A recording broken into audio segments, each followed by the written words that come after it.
ಸೌಜನ್ಯ ಕೊಲೆ ಪ್ರಕರಣಕ್ಕೂ ಧರ್ಮಸ್ಥಳಕ್ಕೂ ತಳಕು ಹಾಕಬೇಡಿ, ಎಂತಹ ತನಿಖೆಗೂ ನಾನು ಸಿದ್ಧ, ಧರ್ಮಸ್ಥಳದ ಧರ್ಮಾಧಿಕಾರಿ ವೀರೇಂದ್ರ ಹೆಗ್ಗಡೆ ಸ್ಪಷ್ಟನೆ. ಅಲ್ಪಸಂಖ್ಯಾತ ಮತಗಳ ಮೇಲೆ ಕಣ್ಣು, ಮೋದಿ ಹೆಸರಲ್ಲಿ ಭಯ ಹುಟ್ಟಿಸಿ ಮತ ಕೇಳಬೇಡಿ, ಕಾಂಗ್ರೆಸ್ಗೆ ಜಮಾತೆ ಮುಖಂಡ ಮೆಹಮೂದ್ ಮದನಿ ಎಚ್ಚರಿಕೆ.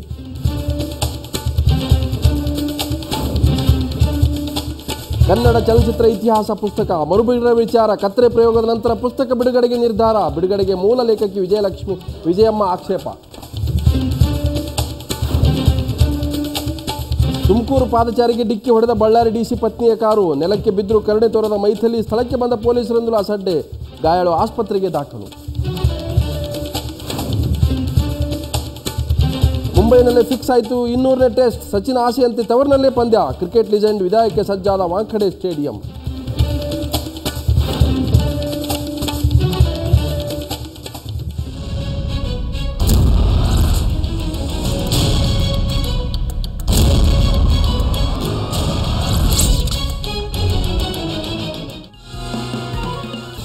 ನ್ಯೂಸ್ವರೆಗೆ ಸ್ವಾಗತ. ನಾನು ಲಕ್ಷ್ಮಣ್ ಹೂಗಾರ್. ಲೋಕಸಭಾ ಚುನಾವಣೆ ಹತ್ತಿರ ಬರ್ತಾ ಇದೆ. ಪ್ರತಿಯೊಂದು ರಾಜಕೀಯ ಪಕ್ಷಗಳು ಕೂಡ ವೋಟ್ ಬ್ಯಾಂಕ್ ಮೇಲೆ ಬಹಳಷ್ಟು ನಿಗಾ ಇಡ್ತಾ ಇದ್ದಾವೆ. ಆ ಹಿನ್ನೆಲೆಯಲ್ಲಿ ಅನೇಕ ಹೇಳಿಕೆಗಳು, ಆರೋಪಗಳು, ಪ್ರತ್ಯಾರೋಪಗಳು ಬರ್ತಾ ಇದ್ದಾವೆ.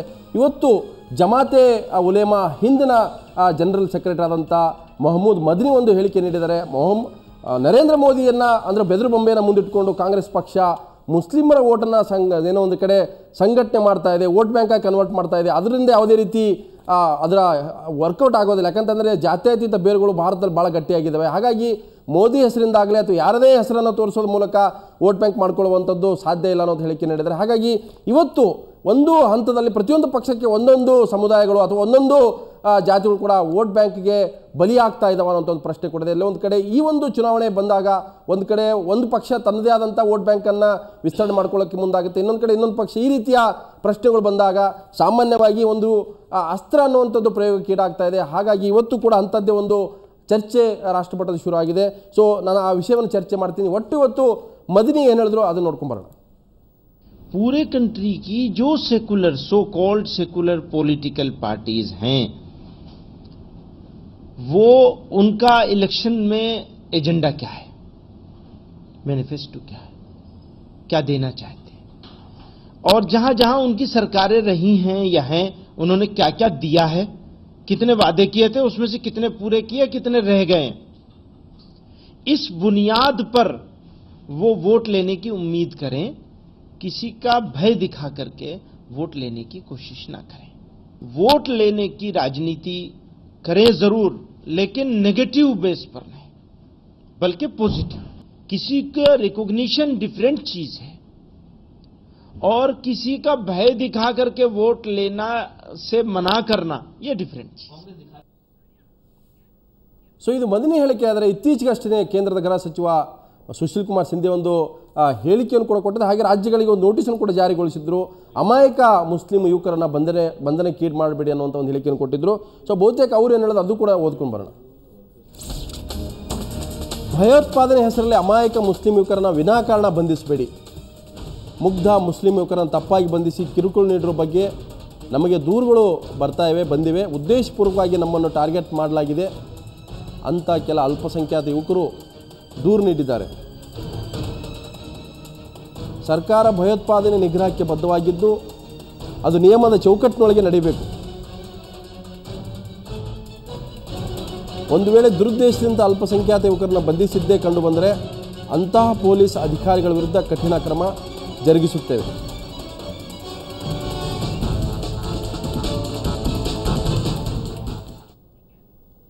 ಇತ್ತೀಚೆಗಷ್ಟೇ ಕೆಪಿಸಿ ಅಧ್ಯಕ್ಷ ಪರಮೇಶ್ವರ್ ಕೂಡ ಒಂದು ಸಭೆಯಲ್ಲಿ ಹೇಳಿಕೆಯನ್ನು ಕೊಟ್ಟಿದ್ದರು. ಯಾರಾದರೂ ಈ ರೀತಿಯ ಸಾಲ ತೆಗೆದುಕೊಂಡ್ರೆ ಒಂದಷ್ಟು ಜನ ಈಗಾಗಲೇ ಸಾವಿರಾರು ಕೋಟಿ ರೂಪಾಯಿ ಟೋಪಿ ಹಾಕಿದ್ದಾರೆ ಸಂಸ್ಥೆಗಳಿಗೆ, ಅನೇಕ ಹಣಕಾಸು ಸಂಸ್ಥೆಗಳೇ, ತಾವು ಒಂದಷ್ಟು ಹಾಕಿದ್ರೆ ತಪ್ಪೇನಿಲ್ಲ ಅನ್ನುವಂಥದ್ದು ಅದು ಕಾಳಜಿಪೂರ್ವಕ ಹೇಳಿಕೆ. ಆದರೂ ಕೂಡ ಈ ಹಂತದಲ್ಲಿ ಚುನಾವಣೆ ಸಂದರ್ಭದಲ್ಲಿ ಯಾಕೆ ಈ ರೀತಿ ಹೇಳಿಕೆಗಳು ಹೊರಬೀಳ್ತವೆ? ಸೊ ಪರಮೇಶ್ವರ್ ಆಗ ಏನು ಹೇಳಿದ್ರು ಅದು ಕೂಡ ನೋಡ್ಕೊಂಬರೋಣ. ನನ್ನ ಕ್ಷೇತ್ರದಲ್ಲಿ ತುಮಕೂರಿನಲ್ಲಿ ಎಷ್ಟು ಶಫಿ ಸಾಹೇಬ್ರಿಗೆ ಗೊತ್ತು, 8,500 ಎಕರೆ ಅಕ್ವೈರ್ ಮಾಡಿದ್ದಾರೆ. ಜಾಫರ್ ಶರೀಫ್ ಸಾಹೇಬ್ರಿಗೆ ಹೇಳೋದಕ್ಕೆ ಬಯಸ್ತೀನಿ, 8,500 ಎಕರೆ ನನ್ನ ಕ್ಷೇತ್ರ ಒಂದರಲ್ಲೇ ಅಕ್ವೈರ್ ಮಾಡಿದ್ದಾರೆ. ಒಬ್ಬ ಮುಸಲ್ಮಾನರಿಲ್ಲ, ಒಬ್ಬ ಹರಿಜನರು ಇಲ್ಲ. ಯಾರಿಗೆ ಮಾಡ್ತೀರಿ ನೀವು ಇಂಡಸ್ಟ್ರಿ? ಯಾರಿಗೆ ಮಾಡ್ತೀರಿ? 1.5 ಲಕ್ಷ ರೂಪಾಯಿ ಕೊಟ್ಟು 1 ಎಕರೆ ಜಮೀನು ತಗೊಳ್ತೀರಿ ಸರ್ಕಾರದವರು, ಹಿಂದಿನ ಸರ್ಕಾರದವರು ಮಾಡಿರೋದು ಹೇಳ್ತೀನಿ. KDB-ನವರು ಆ ಟೋಪಿ ಎಲ್ಲ ಹಾಕೊಂಡಿದ್ರಲ್ಲ ಒಬ್ರು ಮಂತ್ರಿಗಳು, ಅವರು ಮಾರಾಟ ಮಾಡಿ ಅವ್ರು ಜೈಲಿಗೆಲ್ಲ ಹೋಗಿ ಅದೆಲ್ಲ ಬಿಡಿ.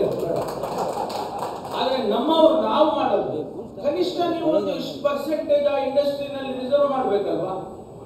SC/ST ಬ್ಯಾಕ್ವರ್ಡ್ ಕ್ಲಾಸ್ ಮೈನಾರಿಟಿಗೆ ರಿಸರ್ವ್ ಮಾಡಿ, ಇಂತಿಷ್ಟು ಜನರಿಗೆ ನಿಮ್ಮ ಕ್ರೈಟೀರಿಯಾ ಹಾಕೊಳ್ಳಿ, ನಾವು ಬೇಡ ಅಂತ ಹೇಳೋದಿಲ್ಲ. ಸಾವಿರಾರು ಕೋಟಿ ಟೋಪಿ ಹಾಕಿದ್ದಾರೆ, ಸಾವಿರಾರು ಕೋಟಿ ಟೋಪಿ ಹಾಕಿದ್ದಾರೆ. ಒಬ್ರಿಬ್ರು ಏನೋ ಒಂದಿಷ್ಟಲ್ಲ ಹಾಕಿರೋ, ಸಾವಿರಾರು ಕೋಟಿ ಟೋಪಿ ಹಾಕಿ. ನಮ್ಮವರು ಒಂದಿಷ್ಟು ಟೋಪಿ ಹಾಕಿ, ಏನಾಗೋದಿಲ್ಲ. ಇದು part of the developmental process. ಇದನ್ನ ನಾನು ಯಾರೇನೇ ಕ್ರಿಟಿಸಿಸಮ್ ಮಾಡಿ ಒಬ್ಬ ಅಧ್ಯಕ್ಷ ಹಿಂಗೆ ಹೇಳ್ತಾನಲ್ಲಪ್ಪ ಅಂತ I don't care about. So ಇನ್ನು ಮದನಿ ಹೇಳಿಕೆ ಹೊರಬರ್ತಾ ಇದ್ದಾಗೆ ಭಾರತೀಯ ಜನತಾ ಪಕ್ಷ ನಾಯಕರು ಒಂದು ರೀತಿ ಜಾಗೃತರಾಗಿದ್ದಾರೆ. ಅಂದರೆ ಎಲ್ಲೊಂದು ಕಡೆ ಇದರ ಲಾಭವನ್ನು ಕೂಡ ಭಾರತೀಯ ಜನತಾ ಪಕ್ಷ ಪಡ್ಕೊಳ್ಳುವಂಥ ಒಂದು ರಾಜಕೀಯ ದುಸ್ಸಾಹಸ ಕೂಡ ಅದು ಕೈ ಹಾಕಿದೆ. ಇವತ್ತು ಉಮಾಭಾರತಿ ಕೂಡ ಬಿಜೆಪಿಯ ಹಿರಿಯ ನಾಯಕಿ, ಫೈರ್ ಬ್ರ್ಯಾಂಡ್ ನಾಯಕಿ ಉಮಾಭಾರತಿ ಕೂಡ ರಿಯಾಕ್ಟ್ ಮಾಡಿದ್ರೆ, ಅದು ಕೂಡ ನೋಡ್ಕೊಂಬರೋದು. मुझे लगता है कि मुझे क्या भारत के लोगों को या दुनिया को बताना पड़ेगा कि भारत का बंटवारा ही धर्म के आधार पर हुआ है और वो भी कांग्रेस ने किया है।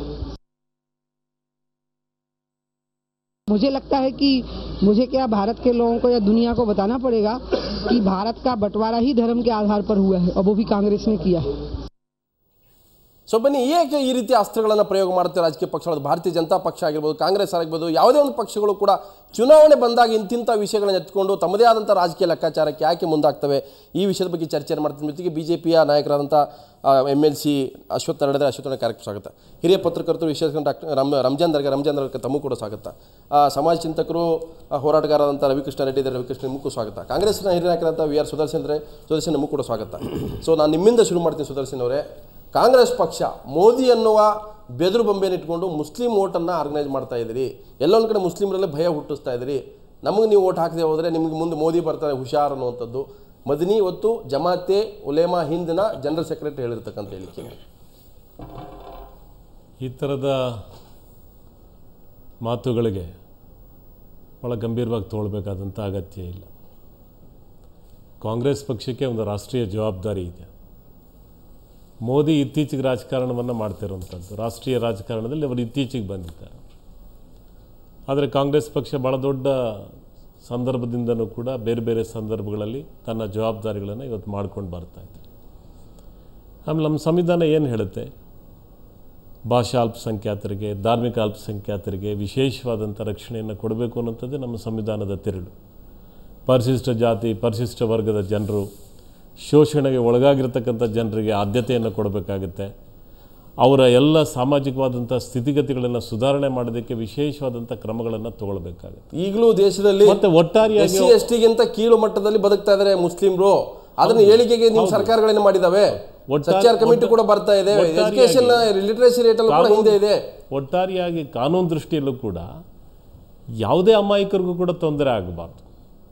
ಆ ಅರ್ಥದಲ್ಲಿ ಅವ್ರು ಏನು ಹೇಳಿದ್ದಾರೆ ಅಂತ ಹೇಳಿದ್ರೆ, ಅಮಾಯಕರು ಯಾರಿದ್ದಾರೆ ಆ ಅಮಾಯಕರಿಗೆ, ಆ ಸಮುದಾಯದಲ್ಲಿರ್ತಕ್ಕಂಥ ಅಮಾಯಕರಿಗೆ ತೊಂದರೆ ಆಗತಕ್ಕಂಥ ರೀತಿಯಲ್ಲಿ ಅಧಿಕಾರಿಗಳು ನೋಡ್ಕೊಳ್ಬೇಕು ಅಂತ ಹೇಳಿದ್ದಾರೆ.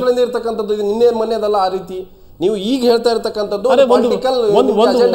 ಒಂದು ವಿಶ್ವಾಸವನ್ನು ಮೂಡಿಸ್ಲಿಕ್ಕೆ, ಒಂದು ಭರವಸೆಯನ್ನು ಮೂಡಿಸ್ಲಿಕ್ಕೆ ಖಂಡಿತವಾಗ್ಲೂ ಕೂಡ ಹೇಳಬೇಕಾಗುತ್ತೆ. ಒಬ್ಬ ಸರ್ಕಾರವಾಗಿ, ಒಬ್ಬ ಸರ್ಕಾರದ ಸಚಿವನಾಗಿ ಸಮಾಜದ ಎಲ್ಲ ವರ್ಗದ ಜನರ ಬಗ್ಗೆ, ಅದರಲ್ಲೂ ಕೂಡ ವಿಶೇಷವಾಗಿ ಇಂಥ ವರ್ಗಗಳ ಬಗ್ಗೆ ಆಗಿಂದಾಗೆ ಖಂಡಿತವಾಗ್ಲೂ ಹೇಳಬೇಕಾಗತ್ತೆ. ಅಂದ್ರೆ ಮೋದಿ ಬೇದ್ರ ಬೊಂಬೆನ ಇಟ್ಕೊಂಡು ನೀವು ರಾಜಕೀಯ ಮಾಡಕ್ ಹೊರಟಿಲ್ಲ. ಮುಸ್ಲಿಂ ಓಟ್ ನೋಡಿ,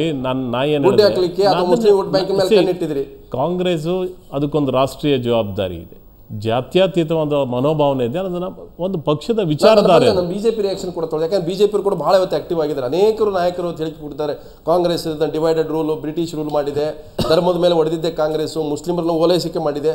ಸೊ ನೀವು ಮುಸ್ಲಿಮರನ್ನು ಎತ್ತಿ ಕಟ್ಬಿಟ್ಟು ನೀವು ಕೂಡ ಬಹುಸಂಖ್ಯಾತರ ಓಟ್ಗಳನ್ನು ಟಾರ್ಗೆಟ್ ಮಾಡುವಂಥ ರಾಜಕಾರಣ ಮಾಡ್ತಾ ಇದ್ದೀರಿ. ಸರ್, ನರೇಂದ್ರ ಮೋದಿ ಅವರು ಜಾತಿ ಆಧಾರದ ಮೇಲೆ ಆಗಲಿ, ಧರ್ಮದ ಆಧಾರದ ಮೇಲೆ ರಾಜಕಾರಣ ಮಾಡ್ತಾ ಇಲ್ಲ. 3 ಬಾರಿ ಗುಜರಾತಲ್ಲಿ ಮುಖ್ಯಮಂತ್ರಿ ಆಗಿದ್ದು ಜಾತಿ ಅಥವಾ ಧರ್ಮದ ಆಧಾರದ ಮೇಲೆ ಚುನಾವಣೆ ನಡೆದಂಥದ್ದಲ್ಲ. ಅಲ್ಲಿ ಅವರು ಬಂದಿರತಕ್ಕಂಥದ್ದು ಒಂದು ಡೆವಲಪ್ಮೆಂಟ್ ಕಾನ್ಸೆಪ್ಟ್ ಮೇಲೆ ಜನ ಅವ್ರನ್ನ ಅಕ್ಸೆಪ್ಟ್ ಮಾಡಿಕೊಂಡ್ರು ಗುಜರಾತಲ್ಲಿ. ಅದೇ ರೀತಿ ಮೋದಿಗಿರ್ತಕ್ಕಂಥ ವಿಷನನ್ನು ಇವತ್ತು ಈ ದೇಶದ ಯುವಕರು ಮತ್ತು ಈ ರಾಷ್ಟ್ರದ ಜನ ಅವ್ರನ್ನ ಒಪ್ಕೊಳ್ತಾ ಇದ್ದಾರೆ. ಯಾವುದೇ ಕಾರಣಕ್ಕೂ ಧರ್ಮಾಧಾರಿತವಾಗಿ ರಾಜಕಾರಣ ಮಾಡುವಂಥದ್ದಲ್ಲ. ಸುದರ್ಶನ್ ಅವ್ರು ಹೇಳಿದಾಗ ನಾನು ಒಪ್ಕೊಳ್ತೀನಿ. ಭಾಷಾ ಅಲ್ಪಸಂಖ್ಯಾತರಿಗೆ ಹಿಂದುಳಿದಂಥವ್ರಿಗೆ ರಕ್ಷಣೆ ಕೊಡಬೇಕು, ಅದು ಸರ್ಕಾರದ ಜವಾಬ್ದಾರಿ, ಸಂವಿಧಾನಾತ್ಮಕವಾಗಿ ಅವರು ಸಿಗಬೇಕಾದಂಥ ಎಲ್ಲವೂ ಸೌಲಭ್ಯ. ಧಾರ್ಮಿಕ ಅಲ್ಪಸಂಖ್ಯಾತರಿಗೂ ನಾನು ಹೇಳ್ತೀನಿ, ನಾನು ಒಪ್ಕೊಳ್ತೀನಿ, ಸುದರ್ಶನ್ ಅವರ ಮಾತು ನಾನು ಒಪ್ಕೊಳ್ತೀನಿ.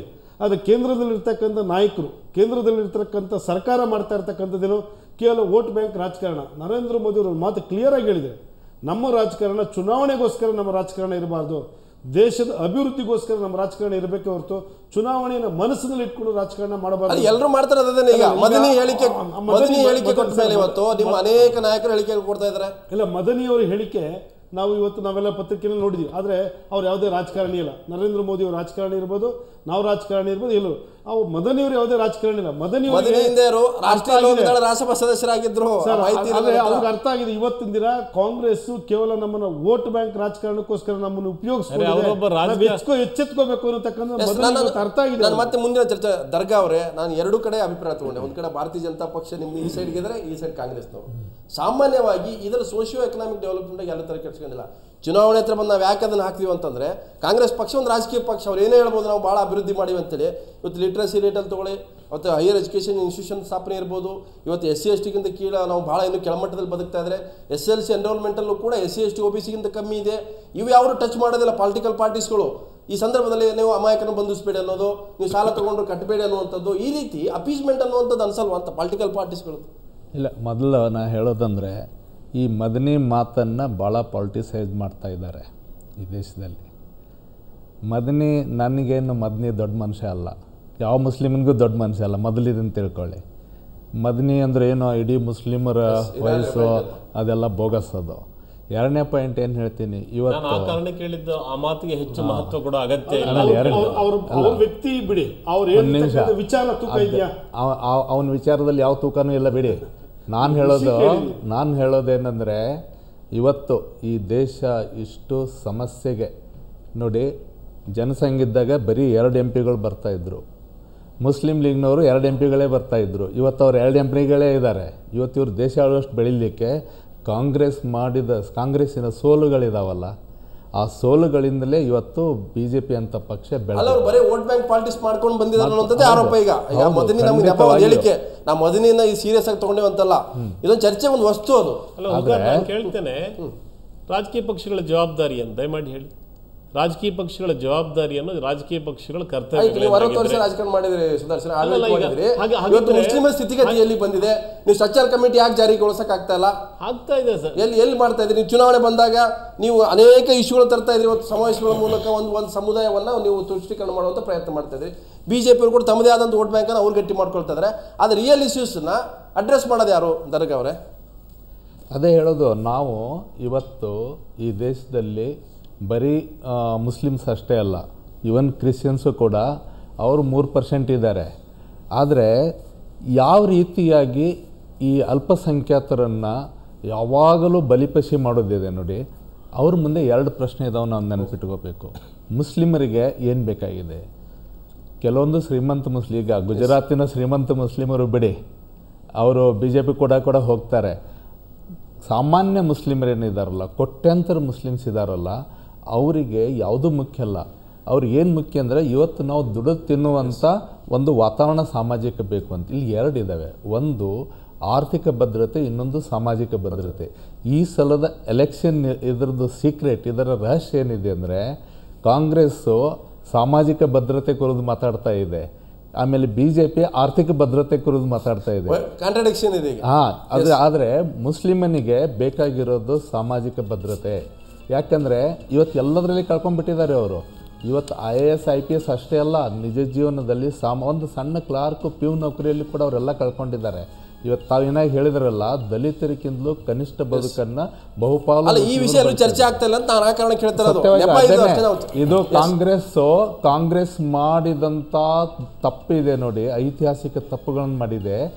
ಆ ತಪ್ಪಿನ ಪರಿಣಾಮವಾಗಿ ಇವತ್ತು ಕೋಮುವಾದ ಈ ದೇಶದಲ್ಲಿ ಬೆಳೀತಾ ಇದೆ. ನಾನು ರವಿಕೃಷ್ಣ ರೆಡ್ಡಿ ಹತ್ರ ಮಾತಾಡ್ತೀನಿ. ಯಾಕಂತಂದ್ರೆ ಈ ರೀತಿಯ ಪರಿಸ್ಥಿತಿಗಳಿಗೆ ರಾಜಕೀಯ ಪಕ್ಷಗಳು ಯಾವ ರೀತಿ ಹೊಣೆಗಾರ ಆಗ್ತವೆ, ಅದರ ಸಂದರ್ಭ ಬಂದಾಗ ಅದನ್ನು ಒಂದು ರೀತಿ ಸೇತುವೆ ಕಟ್ಕೊಂಡು ದಾಟುವಂಥ ಪ್ರಯತ್ನಗಳಿಗೆ ಪಕ್ಷಗಳು ಮುಂದಾಗ್ತಾ ಇದೆ ಅನ್ನೋದು ಕೂಡ. ಸೊ ಆ ಕಾರಣಕ್ಕಾಗಿ ಯಾವುದೇ ಒಂದು ಪಕ್ಷ ಅಪೀಸ್ಮೆಂಟ್ಗೆ ಹೋದರೆ ಬಹುತೇಕ ರಿಯಲ್ ಇಶ್ಯೂಸ್ ಬರಿ ಆಗ್ತವೆ, ಬಹುತೇಕ ಅದು ದಹನ ಆಗುತ್ತೆ. ಆ ಕಾರಣಕ್ಕಾಗಿ ವಿಷಯ ಚರ್ಚೆ ಮಾಡ್ತೀನಿ, ಮತ್ತಷ್ಟು ವಿಷಯ ಚರ್ಚೆ ಮಾಡ್ತೀನಿ. ಅದಕ್ಕಿಂತ ಮೊದಲು